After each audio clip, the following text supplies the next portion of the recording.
Hello dear students, we are completed our unit first. हम लोगों ने कंप्लीट कर ली है हमारी यूनिट फर्स्ट।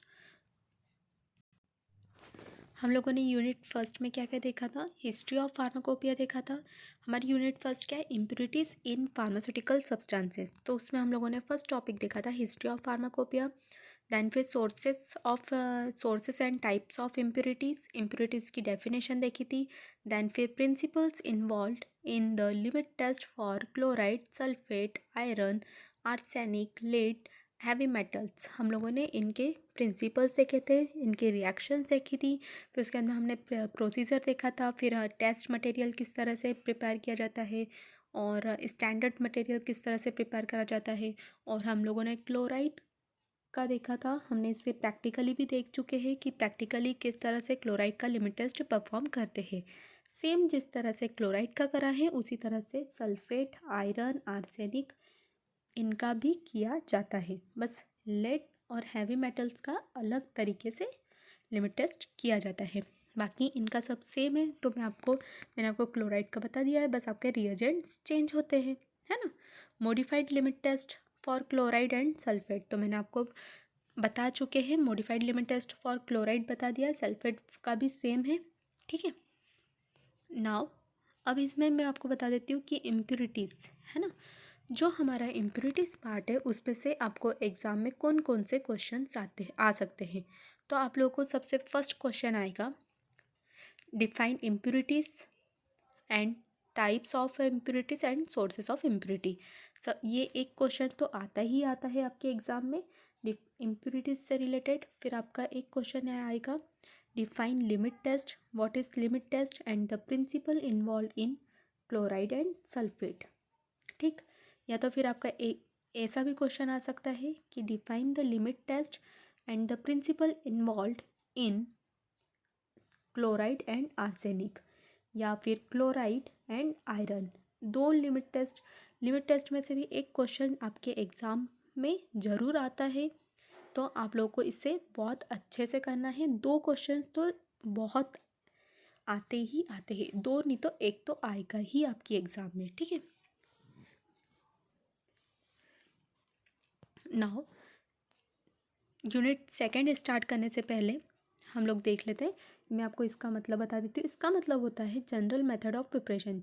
मतलब जो हम लोगों को जो कंपाउंड दिए रहते हैं उसमें से जो स्टार लगे हुए कंपाउंड है, जैसे कि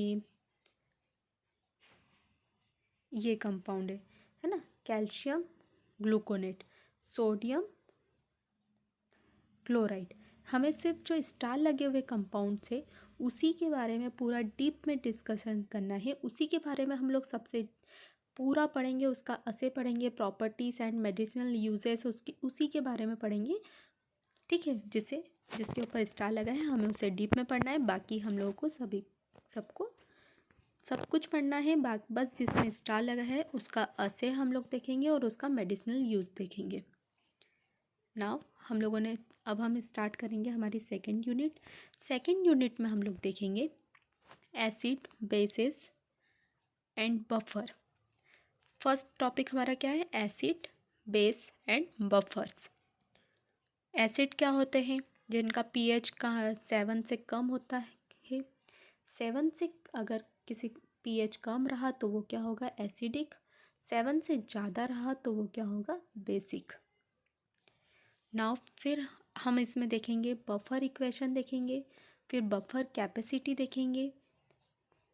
in general buffer in pharmaceutical substances, मतलब जो फार्मास्यूटिकल प्रिपरेशन की जाती है उसके लिए जो बफर यूज़ करा जाता है उसके बारे में देखेंगे। बफर्ड आइसोटोनिसिटी देखेंगे कि आइसोटोनिसिटी क्या होती है ना, टोनिसिटी क्या होती है वो हम देखेंगे। फिर calculation and methods of adjusting isotonicity, ये हम लोग फर्स्ट टॉपिक में देखेंगे। फिर हमारा सेकेंड टॉपिक है major extra and intracellular electrolytes. Then फिर हम लोग देखेंगे डेंटल प्रोडक्ट। तो हम लोग हमारा फर्स्ट टॉपिक स्टार्ट करेंगे एसिड, बेस, बफर। क्या स्टार्ट करेंगे? Acid, base, buffer. तो हम लोग सबसे पहले देखेंगे कि एसिड, बेस, बफर क्या होता है। तो unit second, acid and base. Acid क्या होता है, तो सबसे पहले हम लोग इसकी डेफिनेशन देखेंगे। Acid may be defined as any substance which has a sour taste. सोर टेस्ट मतलब कैसा होता है कि जैसे एकदम से कड़वापन लगना, है ना, कड़वापन भी, और एकदम से हमारी टंग के ऊपर से तीखा सा लगना, है ना, सोर test. And aqueous solution turn, जो हमारा एक्वस सॉल्यूशन है वो क्या होता है, जो हमारा लिटमस पेपर क्या होता है, इससे हम लोग क्या करते हैं, पीएच पता करते हैं। ठीक, आप लोगों ने देखा होगा 11th-12th में, इससे हम लोग क्या पता करते हैं, लिटमस पेपर से पीएच पता करते हैं। अगर हमारा लिटमस पेपर ब्लू कलर का है, कौन से कलर का है, ब्लू कलर का है, तो वो क्या हो जाएगा, रेड हो जाएगा, है ना। अगर एसिडिक हमारा, जैसे हमें कोई सॉल्यूशन दे दिया, जैसे ये हमें सॉल्यूशन दे दिया, अब इस सॉल्यूशन का हमारा पीएच बताना है कि ये 7 से कम है या 7 से ज़्यादा है, तो हम लोग किसके थ्रू बताएंगे, लिटमस पेपर के थ्रू। तो हम लोग कौन सा लिटमस पेपर यूज़ करेंगे, ब्लू। ठीक है, तो उसका कलर क्या हो जाएगा, रेड। और जो हमारा एसिड है उसका पीएच कितना होता है, 7 से कम। कितना होता है, 7 से कम। जैसे 3 हो गया, 3 to 4 पीएच किसका होता है हमारे बॉडी के अंदर, वो आपको बताना है कि 3 और 4 पीएच किसका होता है, और 7 to 8 पीएच किसका होता है। आपको ये बताना है कि हमारी बॉडी के अंदर एसिडिक इन्वायरमेंट कहाँ होता है और बेसिक इन्वायरमेंट कहाँ होता है, वो आप लोगों को बताना है व्हाट्सएप ग्रुप में, है ना, जब आप लोग प्रेजेंट बोलोगे तब। React with bases to form salt and water. जब हमारा एसिड जो रहेगा वो किसके साथ करे, जो हमारा एसिड है अगर वो बेस के साथ में रिएक्शन करेगा, रिएक्ट करेगा, तो वो क्या बन जाएगा, हमारा सॉल्ट। क्या बन जाएगा, सॉल्ट। ठीक, और हमारा एसिड का एग्जाम्पल क्या है, हाइड्रोक्लोरिक एसिड। क्या है, हाइड्रोक्लोरिक एसिड जो है वो हमारा एसिड है।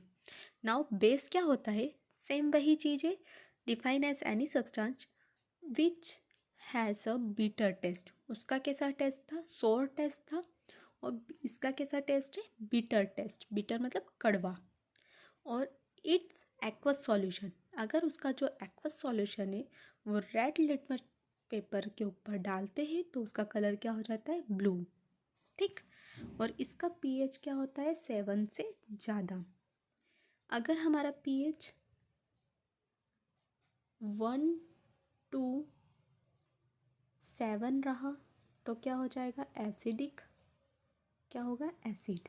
अगर हमारा पीएच 7 रहा तो क्या हो जाएगा, सब्सटेंस न्यूट्रल। क्या हो जाएगा, न्यूट्रल। या फिर हम लोग उससे क्या हो जाएगा, वो सॉल्ट बन जाएगा। अगर हमारा पीएच 7 से 14 तक रहा तो हमारा क्या, ये सॉल्यूशन क्या हो जाएगा, बेसिक। क्या हो जाएगा, बेस। ठीक, तो react with acid to form salt and water, और इसका एग्जाम्पल क्या है, सोडियम हाइड्रोक्साइड। ठीक, अब अरेनियस कॉन्सेप्ट के थ्रू हम लोग इसे समझेंगे कि एसिड क्या होता है, बेस क्या होता है। ये आपको याद रखना है, अरेनियस कॉन्सेप्ट। अब Arrhenius concept, the concepts of acid and base was first of all introduced by Svante Arrhenius in 1884। अब स्वेंट अरेनियस ने इसे कब इंट्रोड्यूस करा था, 1884 में इंट्रोड्यूस करा था। और also known as Arrhenius theory of ionisation, इसे हम लोग क्या बोल सकते हैं, कॉन्सेप्ट को, अरेनियस कॉन्सेप्ट को हम लोग क्या बोल सकते हैं, अरेनियस थ्योरी ऑफ आयोनाइजेशन और इलेक्ट्रॉन डिसोसिएशन थ्योरी। अब एसिड क्या होता है, एसिड को एक और बार हम लोग देख लेंगे अकॉर्डिंग टू अरेनियस कॉन्सेप्ट। यहाँ हम लोगों ने कैसा देखा था, इस पर सुपरफिशियली देखा था कि एसिड और बेस की जो हम लोगों ने डेफिनेशन देखी थी वो देखी थी। अब अरेनियस कॉन्सेप्ट के थ्रू एसिड और बेस किस तरह से डिफाइन करा गया है, सबसे पहले किसने दिया था, अरेनियस का अरेनियस ने क्या सबसे पहले एसिड और बेस किसने बताया था, अरेनियस ने 1884 में। ठीक। और इसे और क्या बोल सकते हैं, Arrhenius theory of ionisation, Arrhenius dissociation theory. अब इसके अकॉर्डिंग एसिड की डेफिनेशन क्या है, व्हाट इज एसिड? तो an acid is a substance, क्या है, an acid is the substance that can release hydrogen ion। Acid जो होता है वो क्या करता है, हाइड्रोजन आयन को H+ आयन को रिलीज कर देता है। क्या कर देता है, रिलीज करना मतलब होता है जैसे कि हमारा ये सब्सटेंस है ना, ये क्या है, एसिडिक है। अब ये क्या करेगा, ये हाइड्रोजन आयन को रिलीज करेगा। अगर इसने हाइड्रोजन आयन को रिलीज करा, जब इसको वाटर में डिज़ोल्व करेंगे, क्या करेंगे, डिज़ोल्व करेंगे वाटर में, तो ये क्या करेगा, हाइड्रोजन आयन को रिलीज करेगा। अगर इसने हाइड्रोजन आयन को रिलीज करा तो ये क्या हो जाएगा, एसिडिक। इसके अकॉर्डिंग एक और डेफिनेशन देखेंगे हम लोग, a substances which when dissolved in water gives hydrogen ion is known as acid। क्या है, अगर हमारा सब्सटेंस जो है, ये हमारा सब्सटेंस है, ये एसिडिक है, हमने इसे क्या करा, वाटर में डिसॉल्व कर दिया, क्या करा, इसमें वाटर ऐड कर दिया, तो ये क्या करेगा, H+ आयन को रिमूव करेगा, रिलीज करेगा, तो ये हमारा क्या हो जाएगा, एसिडिक। ये बहुत बार बच्चे कंफ्यूज होते हैं कि OH अगर रिलीज़ हुआ तो क्या होगा, H रिलीज़ हुआ तो क्या होगा। ठीक है, तो आपको कंफ्यूज नहीं हो रहा है, अगर H+ ion, hydrogen ion release हो रहा है तो हमारा क्या हो जाएगा, सब्सटेंस एसिडिक। ये देखो यहाँ पे एग्जाम्पल है हाइड्रोक्लोरिक एसिड का। ये हाइड्रोक्लोरिक एसिड है हमारा, ये क्या हुआ, वाटर में डिज़ोल्व करा, वाटर में डिज़ोल्व करने की वजह से क्या हो गया आएगा, ये जो हमारा हाइड्रोक्लोरिक एसिड है ये 2 पार्ट में डिवाइड हो गया, HCl है ना, तो ये 2 पार्ट में डिवाइड हो गया, H+ और Cl-, क्या हुआ, H+ और Cl- में डिवाइड हो गया। तो यहाँ से क्या हो गया, ये हाइड्रोजन आयन रिलीज हो गया इसमें से। ठीक, ये हमने रिएक्शन देखी। अब हम लोग देखेंगे बेस क्या होता है। तो बेस में क्या होता है, उसमें क्या हो रहा था, हाइड्रोजन आयन रिलीज हो रहा था, और इसमें हाइड्रोक्साइल आयन मतलब OH, उसमें क्या हो रहा था, H+ आयन रिलीज हो रहा था, तो क्या हो रहा था, एसिडिक। अब इसमें क्या हो रहा है, OH- रिलीज हो रहा है, क्या हो रहा है, OH- जब रिलीज हो रहा है तो हमारा सब्सटेंस क्या हो जाएगा, बेसिक। और इसका एग्जाम्पल क्या है, NaOH। क्या है इसका एग्जाम्पल, NaOH। अब वो कैसे होगा, देखो इस रिएक्शन के थ्रू देखेंगे। ये NaOH जो सब्सटेंस है वो क्या करेगा, वाटर के साथ में डिज़ोल्व हो जाएगा। अब वाटर के साथ में जब ये डिज़ोल्व होगा तो Na+, ये क्या है, Na+ और OH- में कन्वर्ट हो जाएगा। क्या हुआ, Na+OH,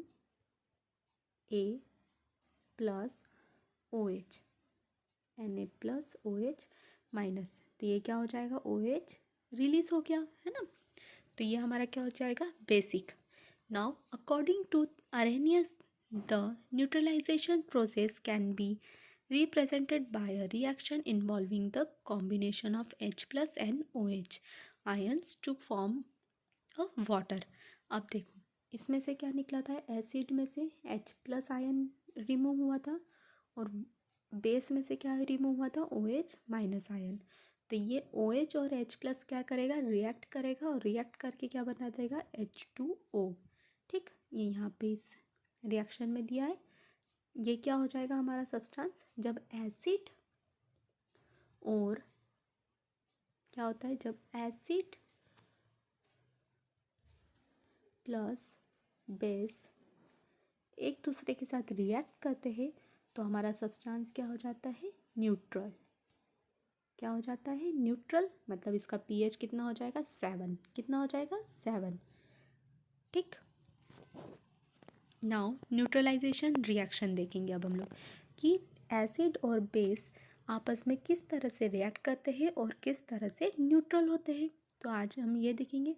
तो जब हमारा एसिड है, neutralisation reaction according to Arrhenius theory. ठीक, अब एसिड और बेस, ये क्या है, एसिड और बेस ने क्या करा, आपस में रिएक्ट कर लिया, तो क्या बन गया हमारा, salt and water. Salt and water मतलब अभी मैंने आपको बताया H+ प्लस OH माइनस, तो क्या हो जाएगा हमारा, क्या हो जाएगा, वाटर। क्या बन जाएगा हमारा, वाटर। और सॉल्ट मतलब न्यूट्रल हो जाएगा, ठीक है। जैसे कि फॉर एग्जांपल, इसका एग्जांपल भी देख लेते हैं। ये क्या है, ये इसका थ्योरी है। अब ये क्या है, इसका एग्जांपल देख लेते हैं कि हाइड्रोक्लोरिक एसिड, जो हमारा हाइड्रोक्लोरिक एसिड है वो रिएक्ट करेगा सोडियम हाइड्रोक्साइड के साथ में, तो हमारा क्या बन जाएगा, सोडियम क्लोराइड सॉल्ट। क्या बन जाएगा, NaCl सॉल्ट। NaCl सॉल्ट हम लोग कब यूज़ करते हैं, NaCl सॉल्ट की हम लोग सराइन लगाते हैं। जो हम लोग बॉटल यूज़ करते हैं वो क्या करते हैं हम लोग, उसमें क्या होता है, NaCl होता है, NaCl सॉल्ट ही होता है, ठीक। तो इसकी रिएक्शन के थ्रू देखेंगे, NaCl NaOH क्या है, बेसिक है, बेस है। अभी हम लोगों ने एग्जाम्पल में देखा था, बेस का एग्जाम्पल क्या था, NaOH, और एसिड का एग्जाम्पल क्या है, HCl। जब NaOH और HCl रिएक्ट करते हैं तो क्या बन जाता है, सॉल्ट। कैसे होगी इसकी रिएक्शन, देखो, NaOH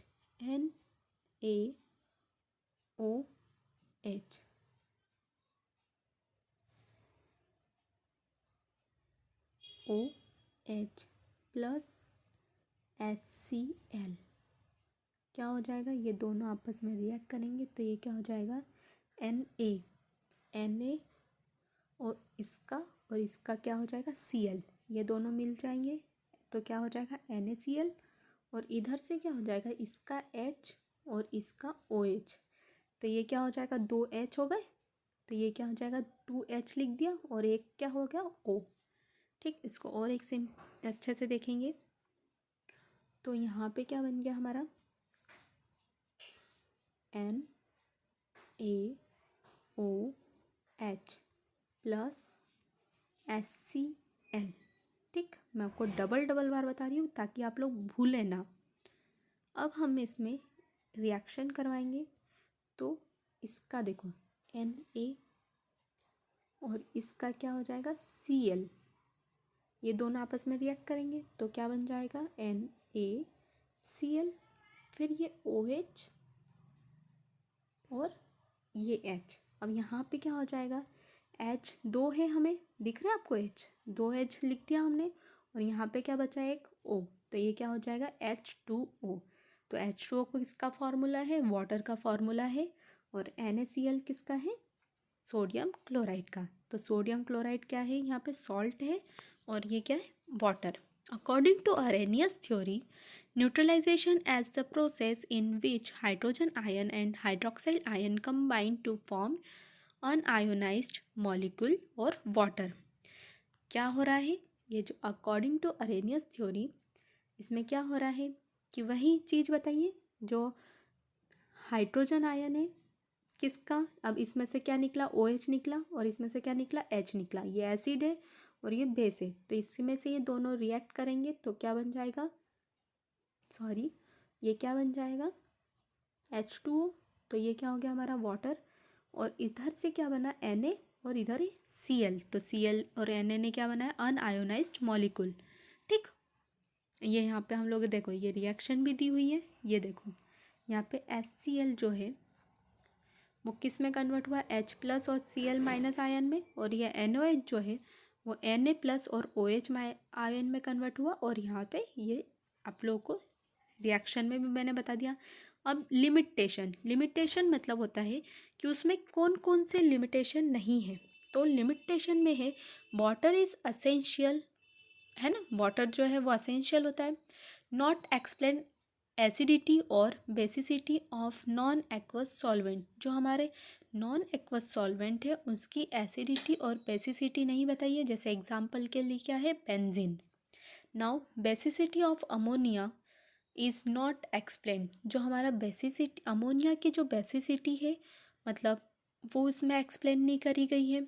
acidity of BF3 AlC3, है ना, एल्यूमिनियम क्लोराइड की जो एसिडिटी है वो भी इसमें एक्सप्लेन नहीं करी है। मतलब इसके नो हाइड्रोक्साइल आयन मतलब बेसिसिटी, मतलब अमोनिया में कोई हाइड्रोक्सी आयन नहीं है, है ना। ये क्या है, अमोनिया NH4 होता है, तो उसमें कोई नहीं है, पर फिर भी वो क्या होता है, बेसिक होता है। तो वो भी नहीं बताया है अरेनियस ने कि वो क्यों बेसिक होता है, जबकि उसमें तो कोई हाइड्रोक्सी आयन रिमूव नहीं हो रहा है ना। OH आयन रिमूव नहीं हो रहा है, तो वो बेसिक कैसे हो गया। अब एसिडिटी, एसिडिटी कैसे हुई, तो एसिडिटी इसमें तो BF3 है, AlC3 है, क्या है ये, BF3 है, AlC3 है। तो अब ये तो H+ आयन रिमूव नहीं कर रही है, पर ये क्या हुआ, फिर भी ये एसिड हुआ। तो ये इसकी लिमिटेशन है, ठीक। ये क्या हो गया, अभी हम लोगों ने देखा कि एसिड क्या होता है, बेस क्या होता है, और अब हम लोग नेक्स्ट लेक्चर में देखेंगे कि बफर क्या होता है, ठीक है। अगर आप लोगों को कोई भी डाउट है according to lecture, related to lecture, तो आप लोग मुझसे पूछ सकते हो, और आप लोगों को कोई प्रॉब्लम है तो आप लोग वो भी सॉल्व पूछ सकते हो, तो हम लोग सॉल्व कर देंगे, ठीक है। आप लोग को ये बताना है कि हमारी बॉडी में, और एक और बार मैं क्वेश्चन बता रही हूँ, आप लोग को ये बताना है कि हमारी बॉडी में 2 to 3 pH किसका होता है, ठीक, कहाँ होता है, और 7 to 8 pH कहाँ होता है, ठीक। यह आप लोग को बताना है। Okay, thank you.